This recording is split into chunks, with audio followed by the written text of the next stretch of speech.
Fact and follow-up segment tonight. As we reported last night, 38-year-old Kenneth Gladney, a black Tea Party member, was beaten by two individuals in St. Louis. Those men, one white, one black, have been charged. But at an NAACP rally near that town, activist Zaiki Baruti said this about the victim.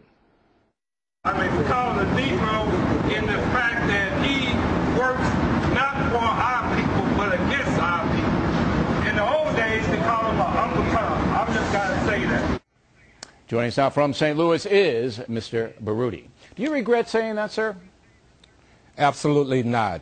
In fact, though, let me make a correction that as opposed to Kenneth Gladney being attacked, contrary to that report, he actually was the person who was attacking the Reverend Elston K. McCowan. Yeah, but that's not what the authority... Look, we have to go on the record. We weren't there. You weren't there. The authorities have charged two men assaulting him. That's the record. We'll see what the trial shows, but that's where it is right now. Let's get back to you. So we need to say that he was accused of it, but well, again, that's what we said. We said he was charged. He was beaten. He went to the hospital. The police took his statement and they charged. That's how we do it in the news business. We report the facts. Now, if it comes out at the trial that these guys were not guilty, we'll report that. But let's get back to you.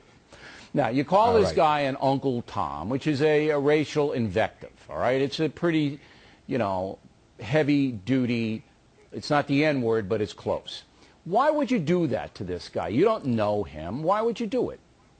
Well, according to, again, the reports that was provided by Reverend Elston K. McCowan as well as Perry Mullins, we had this gentleman who was selling buttons that were degrading the first African-American president of the United States to such a low level where in the buttons that he was selling, they had pictures of President Obama in whiteface with blood coming down from his eyes and his mouth, as well as, which is a character that reflects back to the Jim Crow era, as well as buttons that said, that projected him smoking dope, and with the word, with smoking marijuana, that is, with the word down below saying dope instead of course, one of his themes during the campaign was hope for our people. Okay, so the guy was selling material that you found objectionable. All right. Very objectionable. Do you know that Mr. Gladney, during the campaign, sold pro-Obama gear? He's an entrepreneur. He goes to events where he knows there's going to be people there that think a certain way, and he sells stuff to them, whether it's pro-Obama stuff or anti-Obama stuff. The guy's trying to make a buck. All right. Did you know he sold pro-Obama stuff? Did you know that? I had no idea that he was selling pro-Obama stuff. Okay, all right. Part of his inventory, but part of his inventory should not have been that type of degrading projection of the first African-American president of the United States. You are well within your rights to object to that and to go and make a statement that say, this is unacceptable to me as an American citizen. I think it's wrong.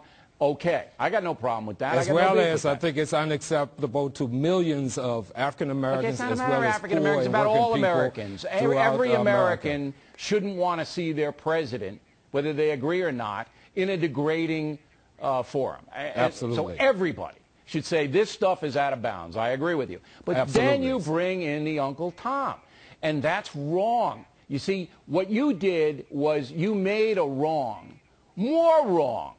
Instead of being intelligent about it and going out and saying, look, as an American citizen, this offends me, we should all band together and condemn this kind of stuff, you throw in the Uncle Tom business, and the guy is sitting there beat up. He's a victim of crime, according to the police, and you look like a schmo. Okay, if I may respond. Sure. First of all, that's your projection that I was wrong on that issue. I would say that most of the people would agree with that terminology of Uncle Tom being applied to him. No, they wouldn't. Uncle Tom in our community simply means a person who works willingly or unwillingly against the best interests of our community. That's your judgment, though. You don't have a right to call him that. And we all have different judgments. In fact, we have, I would say you and I have a different world viewpoint on a number of issues that impact communities. That's right, and I would never call you a name like that. I would never call you a derisive name like that, and I hope you wouldn't call me one. But here's a guy trying to make a buck. Maybe he did it in the wrong way, but you could have criticized him in a much more intellectual way, and you would have won the argument. Now you lost the argument. I'll give you the last word. Okay, then. Again, I'd most definitely stand by the statement that was made in regards to Mr. Kenneth Gladney, and stand very strongly with Reverend Elston K. McCowan. Right. In fact, to get the true story of what happened, we would encourage people to get a copy of our newspaper, which is called the African News World, which lays out the other side of the story. And let me also be clear for your audience, in that Reverend Elston K. McCowan was arrested, and he was arrested not by the observations of the police officers, but by the words of those folks who supported the Tea Party. Maybe, but that's our system. There are witnesses to crimes. There were a number of supporters of Reverend we're not going to solve this. Elston McCowan, we're not going to try it, Mr. Barbuti. Their reports. Yeah, we're not going to try it on television. It'll go through the system, and we'll see what happens. We appreciate you coming on our program.